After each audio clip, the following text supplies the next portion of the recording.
Basketball season has returned. On this episode of the Duke Nation podcast, I'm joined by former Duke wide receiver and current Green Bay Packer, Max McCaffrey.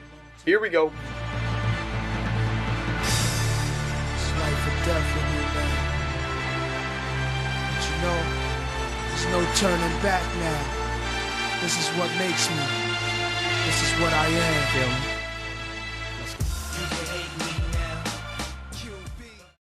How's it going, guys? Welcome to another episode of the Duke Nation podcast. As always, I'm your host, Dan Labriola. This week, we're sticking with the football theme. We're joined by former Duke great, and I can say great because he was a great wide receiver at Duke, Max McCaffrey. Max, thank you so much for joining us. Hey, I appreciate that. That's maybe the best welcome I've ever been given. Thanks for that. Yeah. Happy to be here. All right, sounds great. Let's jump right into this. So we ask everybody that comes on, whether basketball, football, whatever it may be, what their recruiting process was like. So what was your process like in high school? Who did it come down to, and why Duke? You know, honestly, it was the way I got recruited is pretty crazy because not too many kids out of Colorado get recruited that far east to the East Coast. So it was actually at my state championship game my junior year. Todd Helton, I don't know if you remember him, Coach Cutcliffe, of course. coached him. Yeah, great baseball player for the Rockies, was actually at the game. And, he watched the game and he called up Coach Cut and let him know. He's like, hey, there's this kid playing over at Valor Christian and you might want to look into that. Wow. And then obviously we had the ties through Matt and Sonny Lubick at CSU. Right. So, they came over, took some visits, and ended up giving me a scholarship. And I took an unofficial. I actually never took an official visit to Duke, which is kind of different. But I took an unofficial and just loved it. It was my dream school. I had a bunch of family members go through and heard nothing but good things. And, under Coach Cutcliffe, I knew that it was going to be a great football experience. And academically, it's right up there with the best schools in the country. So I knew it was a good fit. I mean, absolutely. That's everything that we haven't heard, and I love the Todd Helton reference. I'm a huge baseball fan. I'm a huge Mets fan, so I remember all the years of being killed by Todd Helton. But I want to talk about a little bit about high school. Now, obviously, your father played in the NFL, 3-time Super Bowl champion. How difficult was it in high school? Were people more like, oh, hey, you're Ed's son? Or, like, how difficult was that if people were like, hey, I'm Ed's son? Yeah, in middle school it was more like that when he was playing, or I guess for elementary school when he was still in the league. Yeah, I got that a lot. They're like, "Oh, we're playing Ed's kid," but it was I loved it. Getting to watch my dad play football, get taught by one of the best receivers to play the game. One of the best, he was always my role model growing up, and get that NFL experience, especially in Little League. He's running full pro style offenses in there, doing what the college NFL guys are doing. I loved it. And then obviously now it's, with my little brother, Christian, taking off. It switched to the Christian's brother. So it's great. I love having, football stay in the family, just talk shop when we get back home. And excited to see what he does out in Carolina. And my other little brother, Dylan's going to Michigan next year. So you're getting ahead of the game here. Yeah, I was gonna ask you, how difficult is it for Dylan and your other brother, Luke, to go through, because it's not just, hey, you're Ed's son, you're also your Ed's son and you're Max and your Christian's brother. Yeah, it's one of those things that everyone in our family, we all love the fact that, we're all doing successful in our sport and we root for each other, and, we all play different positions, except Luke is also playing quarterback this next year. Okay. So it's pretty crazy, but it's fun. I love getting a chance to watch them anytime I can, and, love keeping up with them via internet, watching their games on TV and whatnot. Yeah. So we're gonna jump into your Duke career now. Start off a little bit slow. Your freshman season, 2 receptions, 31 yards, nothing really to write home about. But was that more of a lack of opportunity? I mean, because you had Jamison Crowder and Connor Vernon each with over 1,000 yards. You had Desmond Scott with 666 yards. Isaac Blakeney. It was stacked competition. Was it more just a lack of opportunity, or was it more of the adjustment period coming in as a freshman? Yeah, freshman year I didn't get redshirted, so I kind of got my redshirt year burned a little bit just because of the lack of receivers we had in terms of depth. Yeah. So I think Isaac might have been tight end that year actually. I don't really switch it around, which is kind of crazy. But we just didn't have much depth that year, so they needed to pull a guy up. They pulled me up, but it was unfortunate I didn't get to play as much as I would have liked to that year. But at the same time, I was young and probably underdeveloped for the time. Would have loved to get that redshirt year, but at the same time, freshman year, all you're thinking is, oh my gosh, this isn't high school anymore. This is the big league. I remember going out there, going against Florida State was one of the first games I actually played in. I think we were getting smacked at the time. But they had some good players. Credit to them. But yeah, I remember getting in there just freaking out at the size of the guys out there, watching LaMarcus Joyner. I think he's on the Rams now. Run around. Free safety. He was one of the fastest free safeties I'd seen at the time. And it was an experience. So definitely freshman year, and it was great to get in a little, I guess, and see just the tempo and what college football is really like. And I think it really helped me develop more going into that next sophomore year and watching great receivers like Connor and Jameson, and Dez was an incredible player. I think he over 1,000 yards receiving, returning, and rushing as well. It was nice to be under guys like that and see what Duke football is really about and the fast tempo we like to run plays in. Yeah. Now you see, you're getting ahead of me again. The next thing I have here in my notes is what you do in the off season from your freshman year going into your sophomore year, because there was a big jump in your production. You went from 2 receptions to 26. Now Connor Vernon was his eligibility was finished. He finished his 4 years. So what'd you do in the off season? What'd you focus on? Yeah, it was once he was gone. There was an extra spot to step up there. Yeah. So I knew I had to get a little bigger, run better routes, and it was nice. That year of experience really helps you, honestly, because as a freshman, you come in like midsummer, season's about to start in a month. You're focusing on learning the plays, not really honing in on the actual position of receiver. So just getting to work on the little fundamentals between your freshman and sophomore year, I think made a huge difference. And after getting that year of, I got in some special teams plays freshman year and got in a little bit at receiver. Having that confidence, I think, really is the biggest difference between those 2 seasons. Yeah. Now, did you feel pressure to perform because, yes, Jamison, Crowder's still there and you still have a good core of receivers, but now it's like, hey, we need someone else to step up. So was there a pressure going into the season, or just more, I'm going to, just play the game that I know how to play? Yeah, it's honestly, everyone feels pressure to perform all the time. Yeah. And at the time, I was rotating a little bit. I was starting, but me and Brandon Braxton were kind of rotating at the slot position. So I felt a lot of pressure to just kind of try to prove myself every day. And I love Brandon as well. He's a great player. He had some big plays in that Chick-fil-A Bowl that year. Yeah. But at the same time, you want to start. You always want to play. So I remember it was tough trying to just make sure I'm proving myself week after week, trying to make sure I keep getting in the game, especially going into even the next year, even junior year. You got to, there's great young talent coming in all the time. Yeah. So you just got to make sure you do what you got to do to stay on the field. Yeah. How big were practices for you those first 2 years? Were they almost like your games? Yeah, Duke. I remember we practiced like crazy, just crazy tempo. It wasn't very long. It was only about an hour and 30 minutes, but the speed at which we practice is unlike anything else. Yeah. And so by the time you get to the games, it feels almost in slow motion. Practice really helped you prepare for those games. Yeah. Now, that season, I'm going to go through it because, again, I talked to Brandon Cannett previously about this, but awesome. Yeah, this was a Duke football season for the ages, 10-4. In the process of winning the Coastal, you beat number 16 Virginia Tech in Blacksburg. You kill Miami at home, who was ranked 24th at the time. And then you beat UNC in Chapel Hill, all en route to winning the Coastal and then playing Florida State for the ACC title. What was, out of those 3 that I listed there, the Virginia Tech, Miami, and UNC, what was the best win for you? Which one did you like the most? That's tough right there. Yeah. It's always nice. It's always nice beating UNC. I'll say that. I remember that was the one. I'll probably go with that one. It's between that and Virginia Tech for me for sure. Yeah. Just because UNC, I remember that was the one we actually clinched the Coastal and the trophy in the locker room. Oh. And running around their field painting that bell blue is always that's a great feeling right there. That Virginia Tech game was fun too. Playing in Blacksburg, that's probably my favorite away stadium just because the environment. It feels like they're on top of you. Like it's definitely a madhouse, and so it's always really exciting. They got the Enter Sandman before the game. Yeah, which gets you hyped. But beating UNC that year was probably was the Now, little fun fact: almost went to Virginia Tech, but chose George Mason instead because I didn't want to stay in Blacksburg. So really, I did. I had heard some things that there's nothing to do there, so I was like, I'll stay in the city for now. Yeah, I'll say the only time I've been there is for games. So yeah, exactly. I've actually never even been there, so there's that.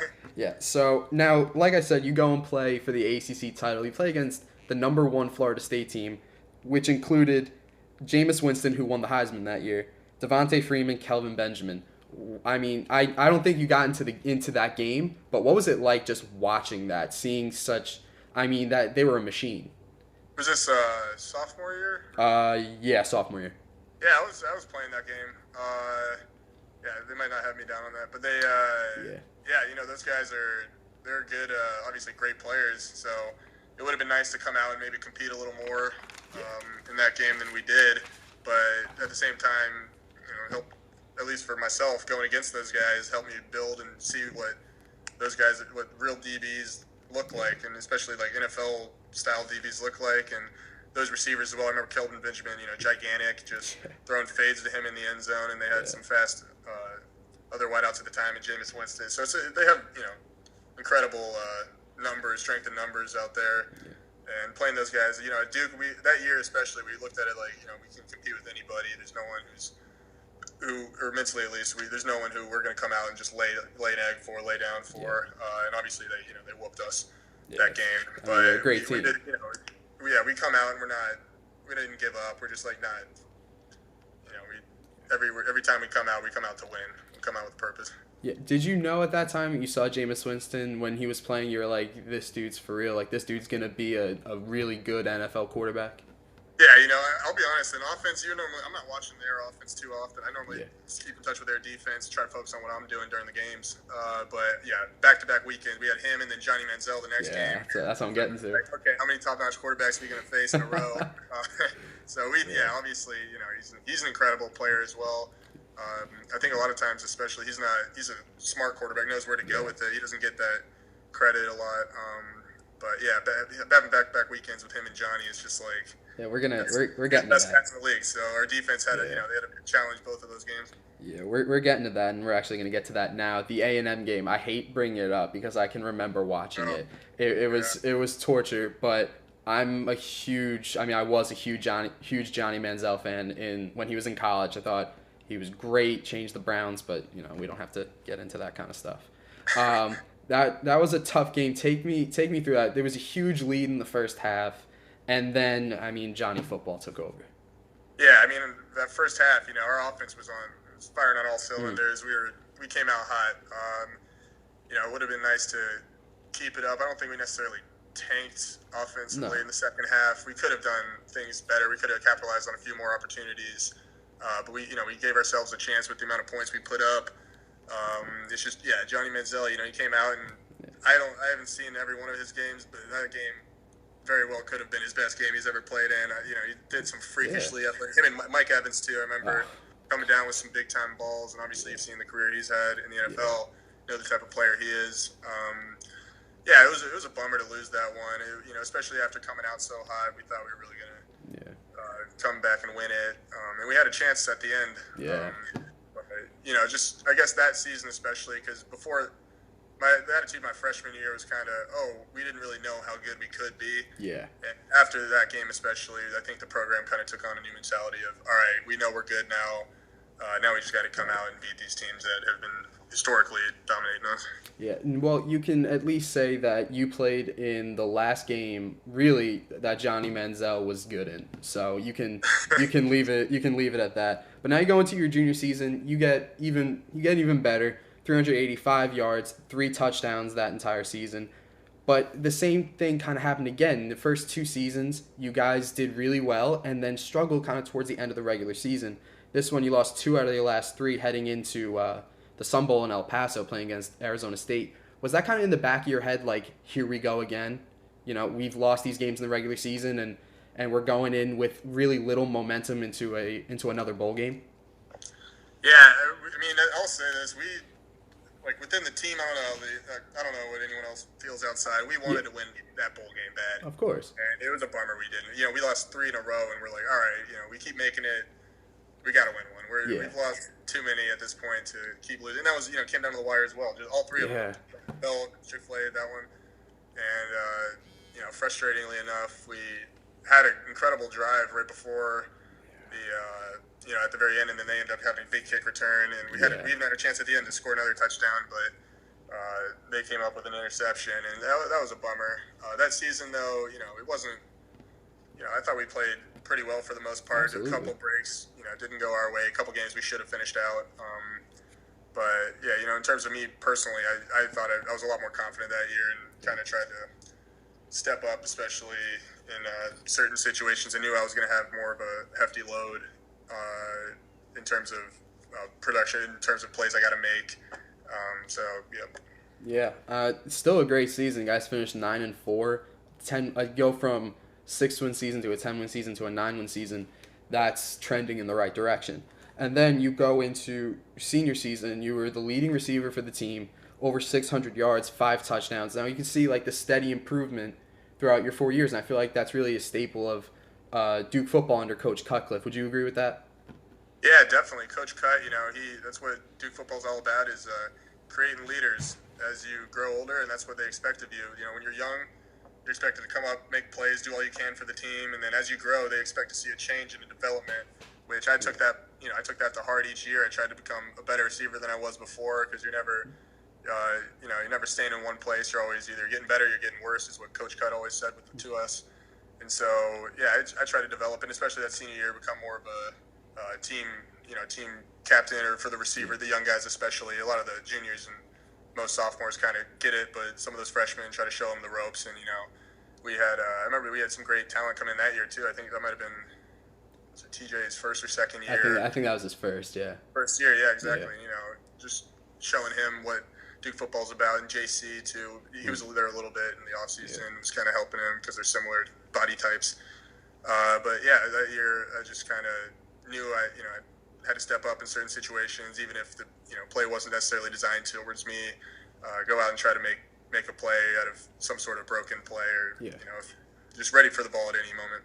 Right. So that season, I mean, you guys started off 6-1. You got the big win against Virginia Tech again, and 6-1, so bowl eligible. And then it happened again, 4 straight losses, and you guys are sitting at 6-5 going into a game in Winston-Salem at Wake Forest. You guys wind up winning that game. How big was that game to win that game going into another bowl game in the Bronx? Yeah, it was. I remember that. I remember at the end of the year after we lost that UNC game, a lot of people felt deflated going into that. Yeah. I think it was Pittsburgh next, and we kind of. That was the first game I thought we really kind of laid an egg in terms of just, we're just here. We're not making a big time bowl, so we're just going to kind of come out and play. And we kind of lost that spark. But then after that game, it was kind of a wake me up for everybody in terms of, all right, we can't be out here, BSing, just going through the motions just because we're not going to go to the ACC championship. We're not going to make a New Year's Six or go to the championship for that matter. So we knew we were going to face Wake, and in my 4 years, we never lost to Wake, so I wasn't planning on doing it then. No. So and Wake, they play hard. No, they're one of those teams that's kind of like our unspoken rival every time we play them, because they come out ready to ball, ready to try to beat us. They were one of the hardest faced defensive teams in terms of just hard hitting and I guess like feisty, or they come out every time they're ready to knock us in the mouth. So we knew we'd have a challenge in front of us, and we had to come out and beat those guys. Right. Now you guys got that win, and huge win. And then the game in the Bronx for the Pinstripe Bowl, that was probably, you guys played in your 4-year career some crazy bowl games. That one might be just the craziest of them all. It was against Indiana, correct? Yeah. Unbelievable. So 41 seconds left. Cirque ties the game with I think it was like a 5-yard rush. What was the feeling like then? Because 41 seconds, defense gets the stop. You guys are going to overtime. Was it like, this game's over, this one's ours? Or is it like more like, we haven't won one of these yet, what's going to happen here? We had to win. That was one of the games. The whole team felt it. We were like, all right, we're not coming out here to lose another close one at the end of this game, just like the last 3 years. We don't want to make a history of that. That's not what we're trying to be about. Yeah. And even in all those games, we battled down to the wire. We had some great guys coming through, guys who wanted to win, winners. And none of them you want to lose, but that one especially, we weren't laying down. We were ready to go. And in overtime, even if they had made that kick, our offense, I remember we were standing there ready to go, and they hit it. I thought it went in for a second, and we were like, all right, score, and then they said no good, and we're like, oh, it's like even better, yeah. All right, so and Indiana was big too. Their line is it were big dudes. I remember that. Did you watch Ross Martin's field goal, or was it one of those things you just couldn't look? Ross is one of those guys. I trust him every single time. He, a great friend of mine. Our whole team just trusts him. It's one of those things where when he does miss, we're like, all right, well, what just happened? Yeah. Just expect it to go in. He ships 55 yarders like it's nothing. I wasn't really nervous about him making it, to be honest. And I don't know if he gets nervous or not about these kicks, but I always look at it like, oh, Ross is kicking, it's going in, no problem. We look at it more like, oh, we should have scored a touchdown. Honestly, it's kind of the offense's mentality, but Ross bailed us out plenty, so it's convenient to have a great kicker like that on your team when you're coming down to big time situations like that. It can make or break a game. Yeah, we'll have to get him on here and ask him about it. But he's with the Jets now, correct? Yeah, I believe so. Yeah, he is. Yeah, so, well, they didn't. I think they got rid of Nick Folk, so he's got to be up there now. He's got to be one of the guys competing for a job. Yeah, I honestly have no clue what these situations are. I know Ross is a great kicker. Yeah. If teams would be dumb to pass up on him, so you have to give him that soon. There you go. So now your career's finished. You go out on top. Were you expecting to get drafted, or is it more, you didn't know what was going to happen?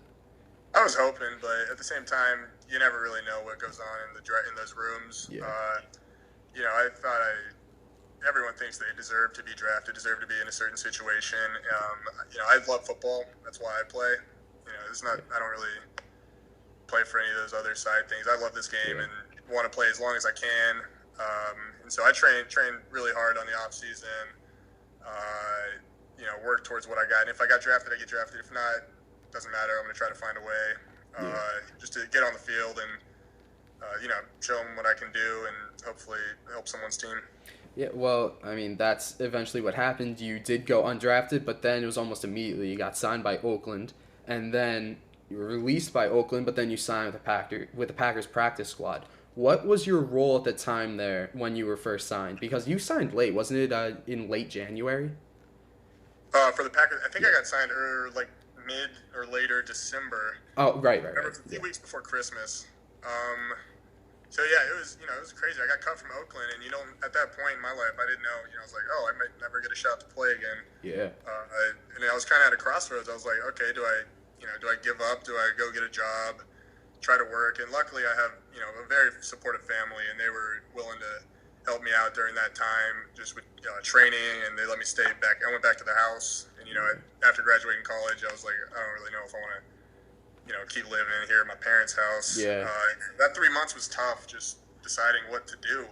But I stuck to it. I trained my ass off and got fortunate enough to get signed back to Green Bay late in the season. I thought the season was over. I was already looking for, at that time, at one point I was debating whether I was going to try to play Canadian or another league arena. Huh. And then New Orleans offered me a futures, and so I was excited about that, thinking, next season, I'll have another shot in the spring. But then Green Bay signed me the next weekend, and it was one of those deals where I was like, very fortunate. I'm like, I got another opportunity here. I'm not going to let this one go. And at the same time, this time I'm not worried about being cut. The whole rookie year, I was always like, maybe, nervous about being cut, nervous about being cut. Then you get cut, and you're like, why did I waste my time getting worried about it? So this time I'm just going to go out and, work hard every day I'm here, try to get better every single day, become the best football player I can be, and try to help this team. And that's kind of the role I took when I got here. No one tells you what to do when you first get on a practice squad, especially mid-season. They're focused on winning ball games and doing what they have to do. And I was just like, okay, how can I help in any way this team get better? How can I show that I'm a person who can help benefit this team? And that's what I would try to do. Try to learn all the plays as fast as possible. Out scout team, try to do exactly what they wanted me to do, and just learn what it's like to be a Green Bay Packer. And the atmosphere, I love it out here. The team's great, the organization's great, and every day, everyone, you got to come to work. But the atmosphere is definitely great out here. Yeah, I mean, I'm sure of it. It's a storied program. It's a storied franchise. That's what I should have said there. But so you're on the practice squad for a while, and then Jordy Nelson's kind of banged up. The wide receivers are kind of banged up, and they're like, all right, and they sign you. Like, you're on the active roster, and your first game that you're on the roster for is the NFC Championship game. What's that like? I mean, that's got to Yeah, be insane. It's crazy how things work out sometimes. From sitting on my couch like 3 or 4 weeks before that, watching these games to getting activated on an NFL roster for one of the biggest games of the year, and biggest game at the time for us that year. And it was it's a crazy experience. I tried to prepare as well as I could for it. Made sure I was ready to go whenever if something did happen, because we had 4 guys who were questionable at the time. Yeah. And so I was excited. I was really nervous. I'll say that, but ready to go. And if they needed me at all, I was ready to go in wherever they did. Tried to prepare myself as best as possible, and was fortunate for the opportunity to do that. Right. So now they know who you are. That you're from the practice roster. Then you made to the active roster. Now you're at this point in the summer where you're fighting for a spot on the roster. What have you done to work on your game and to really say to the coaching staff, you're going to have to make a tough decision whether or not you're going to keep me or not? Like, what have you done to work on your game? Yeah, I'm in that position where I don't control whether I'm here or not, but the one thing I can control is how hard I work, what I do to get better, and what I'm trying to do now. I had a hard time adjusting to a pro style. We ran a spread at Duke. Yeah. So first time I came to a pro style, all the plays, I was like, what the heck is going on? Yeah. So I had to relearn a bunch of run different routes, learn how to be more patient, we didn't even huddle at Duke, so yeah. Huddle was a new experience for me. And so here, after Oakland, I had a little more experience in that. And so being here, now I'm just trying to listen to whatever the coaches do tell me, if they tell me anything, and watch myself on tape, watch a lot of the NFL greats in the league now and who've previously, watch what they've done to be successful and what I have to do to be like that. And then, so, the off season I was lifting on my own, I started working a lot on my own, whereas before I'd go to trainers, some of the trainers I've worked with and have done excellent job with me, helped me out big time. But I started kind of taking it on myself, watching myself, realizing what I had to do to get better. And I think that's made a big difference. And then obviously watching, Jordy, Randall, and Tay, just those, 3 of the best receivers in the league. Watch the way they do things, listen to them, try to just be a sponge, soak up any information you can get, and try to apply it to yourself.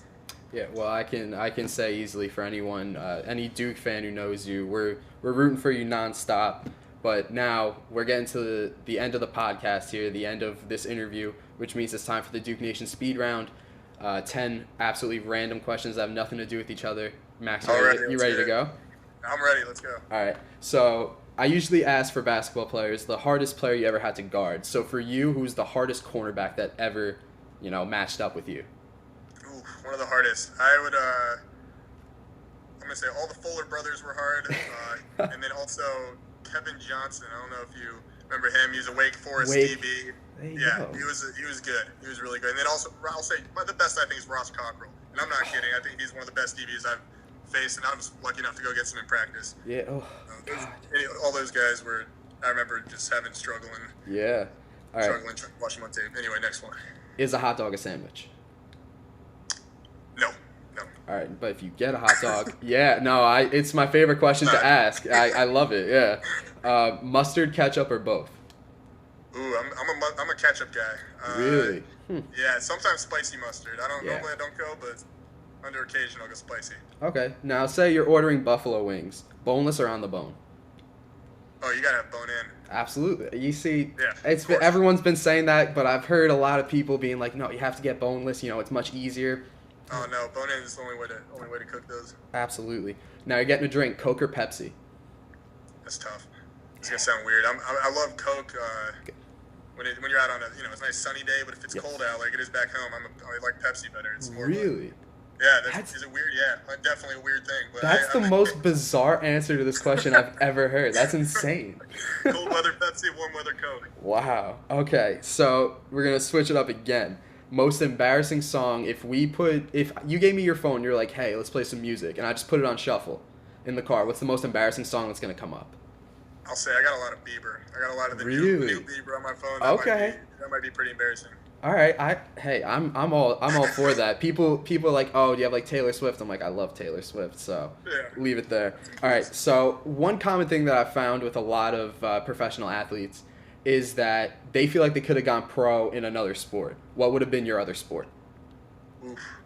I would have loved to say basketball. I don't think I'm near talented enough to play basketball, given my abilities. But if I had to do something, I'd say snowboarding. I think, growing up in Colorado, yeah.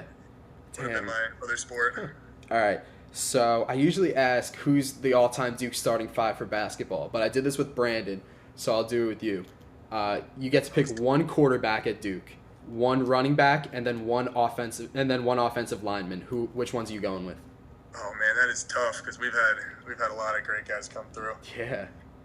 Man, I'd have to stick. I'm gonna stick to recent years. I'll throw in Man, that's tough. It's tough because there's everyone's good in their own ways. Yeah. I'll go old school for the QB. I'll go Thad Lewis because he was one of the first guys who actually helped me out who wasn't on our team. I'll pick someone I didn't play with.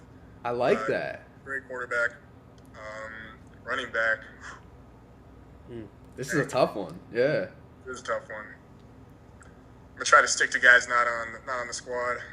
Up for running back, I'll go with Coach Boyette, Raekwon Boyette. Back in the day. Very nice. Yeah. All right, now one offensive lineman. Because I never watched the old school O lineman. No.